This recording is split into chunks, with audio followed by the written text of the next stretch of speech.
All right, this is a mulberry that I planted this year. You might have noticed on some of my other videos that I've knocked down in a way those Jerusalem artichokes from it. This is just to release some light to it, prevent them from strangling it. Why am I showing you this mulberry right now?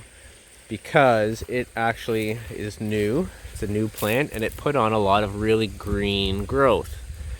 This is what plants will do. They'll put on green growth, and then as the temperatures get colder, something really critical happens now. This plant now has to get ready to survive a winter.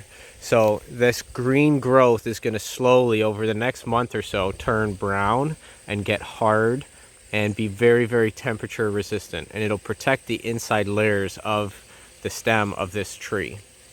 One thing you do not want to do right now, even before now, but definitely not now, is fertilize. So if you are the type to fertilize your trees, put in little fertilizer sticks, do some comfrey tea, do some compost tea, any kind of organic natural fertilizer regime like say fish emulsion, you do not want to do it anywhere near the end of the season, because what will happen, your plants will put on a bunch of new growth, and that will all be very, very green, soft, pliable ramial wood. And that ramial wood is not going to have time to winter harden fast enough. So you don't want your plants going into a vegetative growth state right now. You want them preparing for the cold winter that they're about to experience. So do not fertilize anything right now or even a month prior to now. Depending on where you are, I guess. If you're the type that, if you're in a climate that maybe doesn't get cold weather until January or February, then maybe you can still fertilize if you want, like a fish emulsion or a comfrey tea. But if it's me, don't fertilize. Interesting thing on the hazelnuts is happening. This is why it's always nice to kind of go out and observe your plants, is they're putting on their catkins. So this is the male part of the plant. They'll put this on and develop them. And the interesting thing about hazelnuts is that the timing of the blooms and the catkin pollination is kind of off. It's kind of messed up. That's why it's really handy to have multiple varieties of them. And you want them planted in a block. So we have one here, we have one back there, we have one behind it, and we have a couple in here, hidden in here, hidden in the Jerusalem artichokes that are 15 feet tall right now. So maybe I should go open some light to some of these. Okay, kind of interesting. Earlier in the season, I had cracked down some of these stalks. You can see them lying down on the ground there. And it was to allow light into these baby hazelnuts that I planted. And there's another one here, which you might see better if I go up. Not sure if you could see that or not. But it's interesting, I cracked down and made some light holes in there, and look at all this new growth. It's kind of cool. The Jerusalem artichokes are putting on new growth. So here we are inside here, and the hazelnuts are getting some sun. And you can see I've kind of bent over some, but I could probably do more. I can probably bend some more over, open up some light to these hazelnuts. They have to get up because they're competing with one of the strongest competitors out there, the Jerusalem artichokes. Here's another one in here, living somewhat happily amongst Jerusalem artichokes.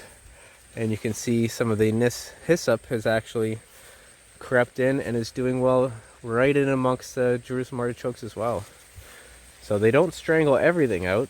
They just maybe need a bit of a nudge in the right direction to help other plants.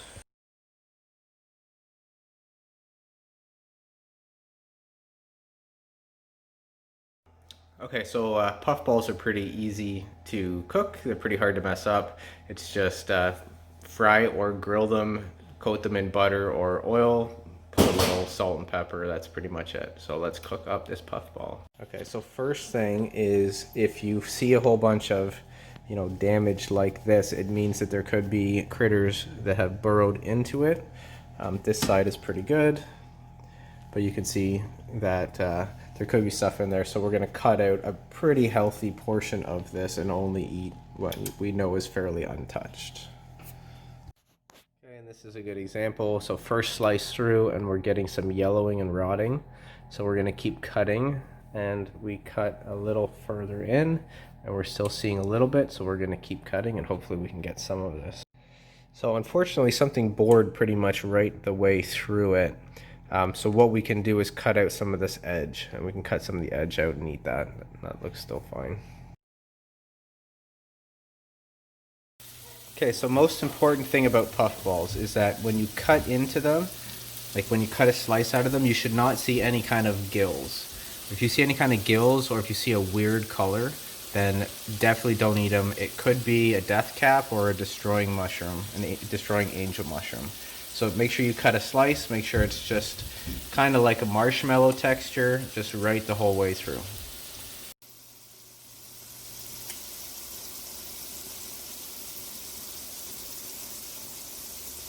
Okay, now taste-wise, if you're just used to having like a portobello mushroom or a button mushroom, you're in for a real treat with these puffballs here. Let's try one.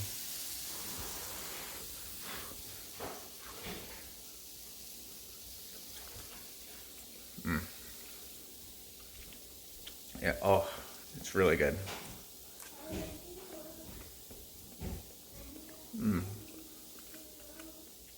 Oh, that's just wonderful. All right, so here we are in the kitchen, bunch of green tomatoes. We will try to ripen these, and if not, we might just make them into, I don't know, maybe let me know in the comments, what do you do with your fried green tomatoes? I know there's some really good recipes out there. One thing we did try was dehydrating them, and they're actually quite good dehydrated.